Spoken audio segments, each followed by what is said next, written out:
एक बार की बात है तो बात उस समय की है जब स्वामी विवेकानंद अपने लोकप्रिय शिकागो धर्म सम्मेलन के भाषण के बाद भारत वापस आ गए थे। तो अब उनकी चर्चा विश्व के हर देश में हो रही थी। सब लोग उन्हें जानने लगे थे। स्वामी जी भारत वापस आकर अपने स्वभाव अनुरूप भ्रमण कर रहे थे। इस समय वो हिमालय और इसके आसपास क्षेत्र में थे।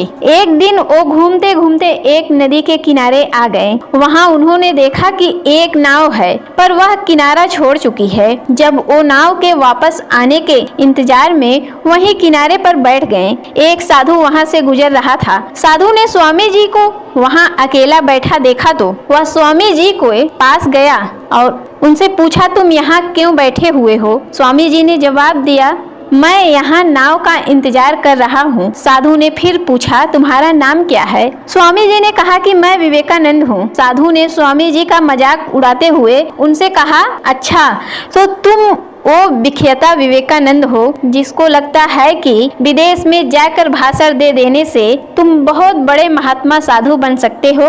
स्वामी जी ने साधु का कोई जवाब नहीं दिया। फिर साधु ने बहुत ही घमंड के साथ नदी के पानी के ऊपर चलकर अपनी शक्ति का प्रदर्शन किया। कुछ दूर तक चलने के बाद साधु ने स्वामी जी को कहा, क्या तुम मेरी तरह पानी पर पैदल चल कर इस नदी को पार कर सकते हो? स्वामी जी ने बहुत ही आदर और विनम्रता से साधु से कहा कि इस बात में कोई शक नहीं है, आपके पास बहुत ही अद्भुत शक्ति है, लेकिन क्या आप मुझे यह बता सकते हो कि आप यहाँ असाधारण शक्ति प्राप्त करने में कितना समय लगा?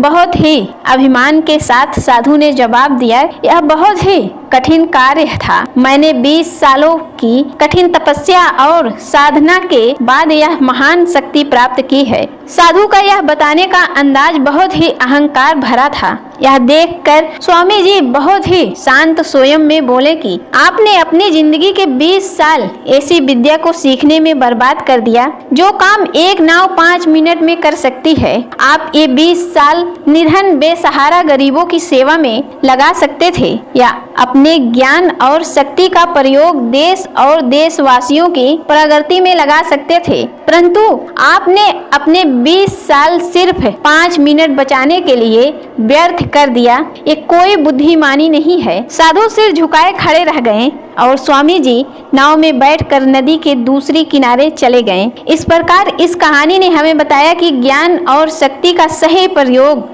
अवश्य है। किसी शक्ति को प्राप्त करके यदि हम उस पर घमंड करते हैं तो यह मूर्खता है। शक्ति का सही जगह पर सही इस्तेमाल करना ही वास्तविकता में बुद्धिमानी है। फिर मिलेंगे दोस्तों अगली वीडियो के साथ। हमेशा हंसते रहिए, मुस्कुराते रहिए और अपनों को हंसाते रहिए।